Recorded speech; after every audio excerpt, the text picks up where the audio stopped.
മഹാനായ ഇമാം നവവി റളിയല്ലാഹു തആല അൻഹു പറയുന്നു, ഒരു മനുഷ്യൻ പരിശുദ്ധമായ ഖത്മുൽ ഖുർആൻ തീർക്കേണ്ടത് ഒന്നെങ്കിൽ സുബ്ഹി നമസ്കാരത്തിന് ശേഷമാവണം, അല്ലെങ്കിൽ മഗ്രിബ് നമസ്കാരത്തിന് ശേഷമാവണം.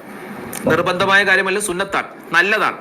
അതായത് ഒരാള് വിശുദ്ധമായ ഖുർആൻ ഓതി ഇങ്ങനെ തുടങ്ങി അവൻ ഖുർആൻ ഇങ്ങനെ ഓതി പൂർത്തീകരിക്കുന്നത്, അതായത് അവസാനത്തെ സൂറത്തുകളുണ്ട്, സൂറത്തുൽ ഖുൽ ഹുവല്ലാഹു അഹദ്, ഖുൽ റബ്ബുൽ ഫലഖ്, നാസ്, ഈ 3 സൂറത്ത്.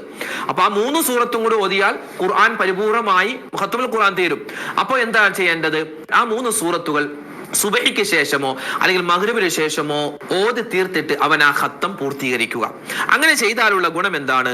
മഹത്തുക്കളായ പണ്ഡിതന്മാർ പഠിപ്പിക്കുകയാണ്, ഒരു മനുഷ്യൻ രാത്രിയുടെ ആദ്യത്തിലോ അല്ലെങ്കിൽ പകലിന്റെ ആദ്യത്തിലോ അവന്റെ ഖത്മുൽ ഖുർആൻ ഓതിയാൽ അവനിക്ക് അത് കഴിഞ്ഞുള്ള സമയം മുഴുവനും അള്ളാഹുവിന്റെ മലക്കുകൾ ഇസ്തിഗ്ഫാർ ചെയ്യുമെന്നാണ്. അതായത് ഒരാൾ ഖത്മുൽ ഖുർആൻ ഓതി തീർക്കുന്നത് സുബഹി നമസ്കാരത്തിന് ശേഷം, അതായത് സുബഹിന്റെ സമയമായപ്പോ ഒരു ഖത്തം തീർന്നു എങ്കിൽ മഗ്രിബ് വരെ അവനിക്ക് അല്ലാഹു തആല അവന്റെ മലക്കുകളെ കൊണ്ട് ഇസ്തിഗ്ഫാർ പറയിപ്പിക്കും.